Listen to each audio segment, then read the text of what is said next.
Bonjour à toutes et à tous, je vous propose aujourd'hui de nous imprégner de l'euphorie désespérée de Euphoria, sans spoiler la série, mais en vous donnant certaines clés de compréhension et j'espère surtout l'envie de regarder ce petit bijou.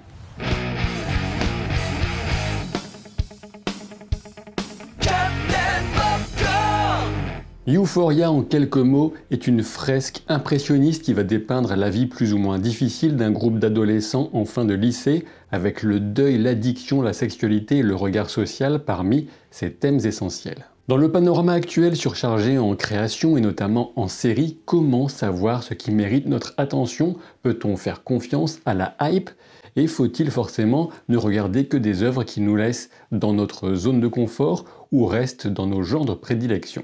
Vaste question. Euphoria n'est pas une série ancienne, bien sûr, puisque la première saison date de 2019 seulement, et la deuxième vient de se terminer. C'est une série HBO, et en France, on peut la voir sur OCS. Et pourtant, je ne l'ai regardée que récemment, plutôt réticent vis-à-vis de thèmes qui ne me passionnent pas a priori, mais intrigué par tout le bien que je pouvais en lire de ci de là. Euphoria, c'est avant tout une série qui ose être esthétique et qui parvient à mettre ses plans et lumières magnifiques au service des ressentis violents et fantasmagoriques d'une adolescence aussi anxieuse qu'explosive. C'est une série au déroulement souvent surprenant, sans temps mort et qui parvient à donner de la profondeur à tous ces personnages principaux, notamment en première saison, qui sont essentiellement féminins, ces personnages, il faut le souligner. Outre ce sens esthétique qu'on retrouve de la composition des plans jusqu'aux couleurs en passant par le maquillage et les vêtements, la série s'appuie également sur une bande-son totalement énorme qui bénéficie notamment des créations de Labrinth et de Drake en producteur exécutif, ça peut aider.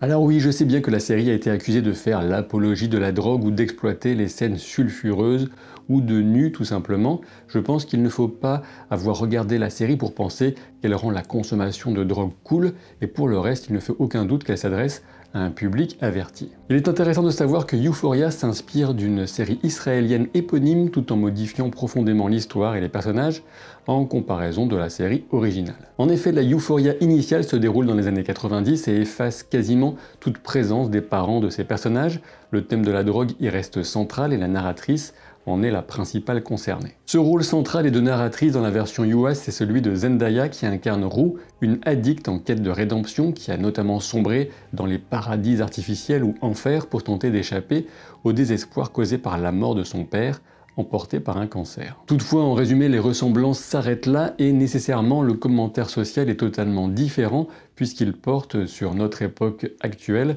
dans la série Euphoria américaine. À ce titre, on pourrait sans doute trouver dans la série britannique Skins l'ancêtre spirituel en quelque sorte de celle-ci, qui va évoquer par exemple les nudes et autres revenge porn qui pullulent malheureusement sur les réseaux sociaux. Euphoria est une série qui traite de l'intime de diverses manières et qui sonne de manière extrêmement personnelle, ce qui n'est pas étonnant puisque Sam Levinson, qui en est le créateur, scénariste et souvent réalisateur, traite aussi de sa propre jeunesse plombée par l'addiction au travers de son œuvre, dont il est, vous l'aurez compris, le showrunner.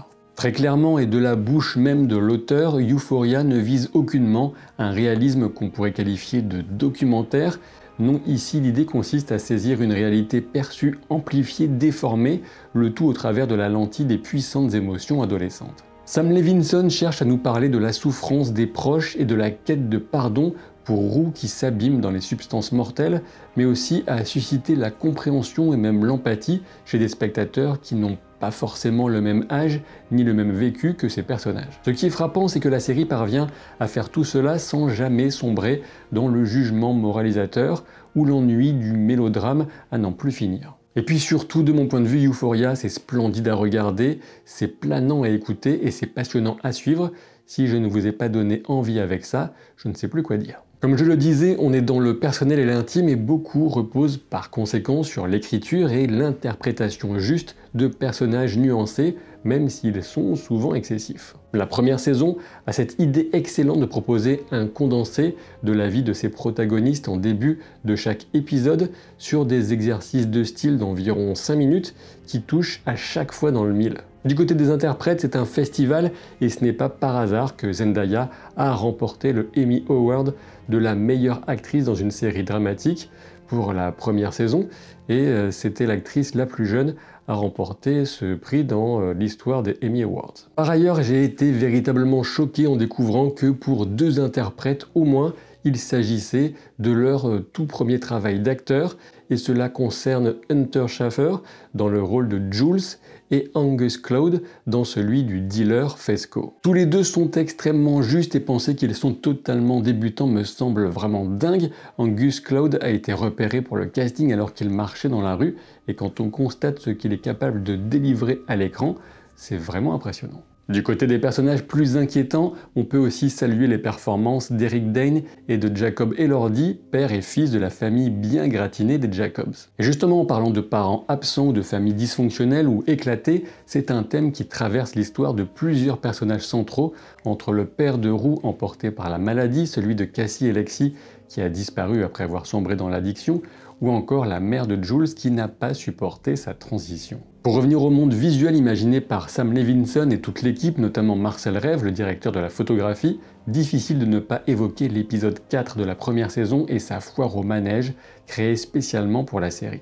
Dans ce lieu imaginaire, semi-réel, plein de couleurs, Euphoria propose un entre-deux où tout peut arriver pour ces adolescents en pleine effervescence. Un plan d'ouverture magistral vient connecter tous les personnages sur un faux plan séquence, façonné à partir de transitions parfaites ou presque entre 5 prises différentes. Et cette notion de monde intermédiaire, on la retrouve également avec la présence musicale et vocale de Labyrinth, qui vient représenter à la fois l'élévation éphémère de l'effet de la drogue et une marche funèbre pour Roux qui tente de retrouver son père en franchissant le seuil du monde des morts. Une approche transfigurée dans l'épisode 8 de la première saison avec un incroyable numéro de comédie musicale, pourtant moi j'aime pas ça, et une Zendaya qui reprend à sa manière la chanson de Labyrinth avec qui elle collabore étroitement pour l'ambiance musicale de la série. Et pour celles et ceux parmi vous qui auraient encore un doute sur cette idée de drogue rendue cool ou sexy par la série, je peux vous dire que la saison 2 devrait définitivement vous prouver le contraire,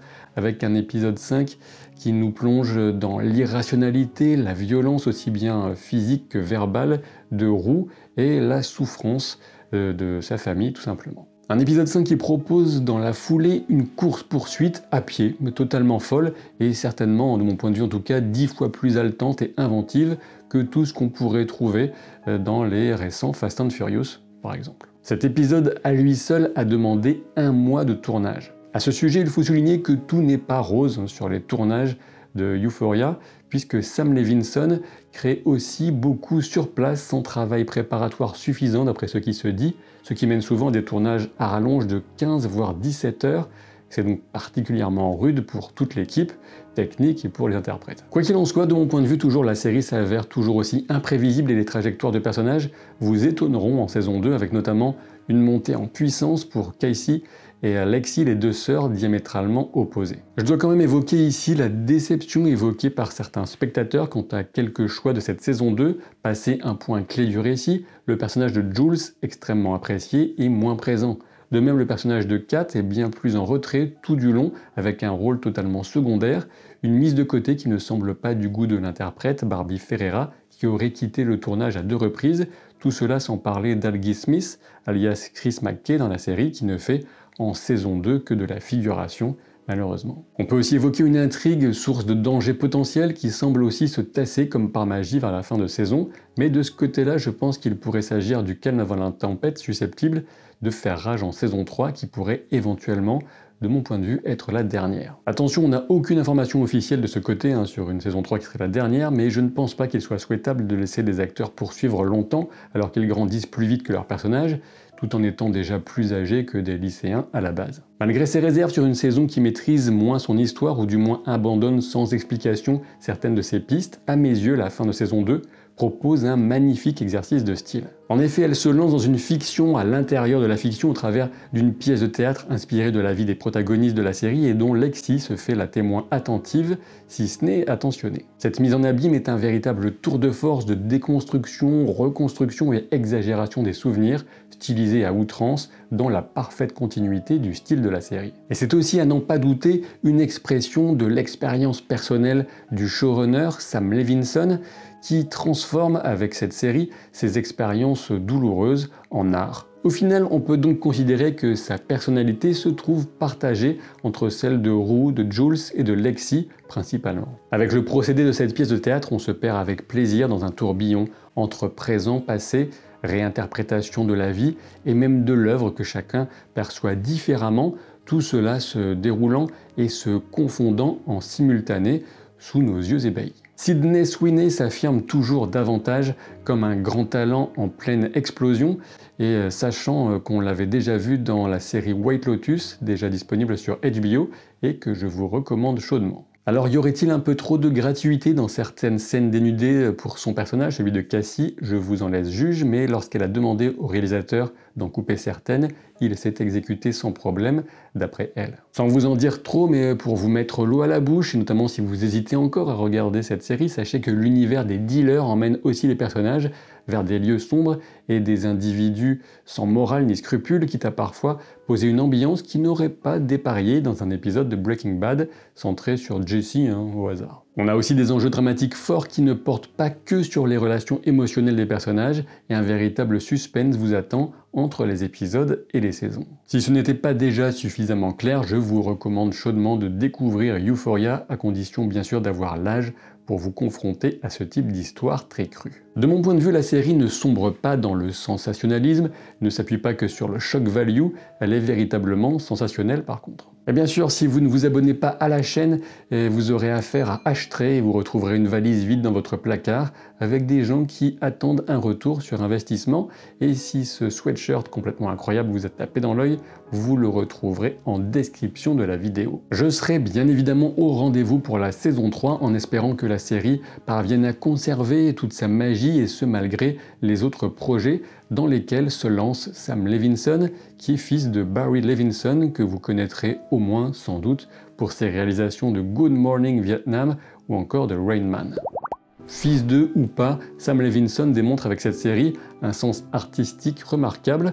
Outre Zendaya, qui est déjà une star mondiale, on peut le dire, je crois, on peut y aller, on peut s'attendre à retrouver de nombreux acteurs de la série dans des projets de grande ambition et ce sera largement mérité. J'espère que cette vidéo vous a plu. Si c'est le cas, pensez à laisser un pouce en l'air, à vous exprimer en commentaire que vous connaissiez ou pas Euphoria et je vous donne rendez-vous très vite pour de nouvelles découvertes et de nouvelles aventures.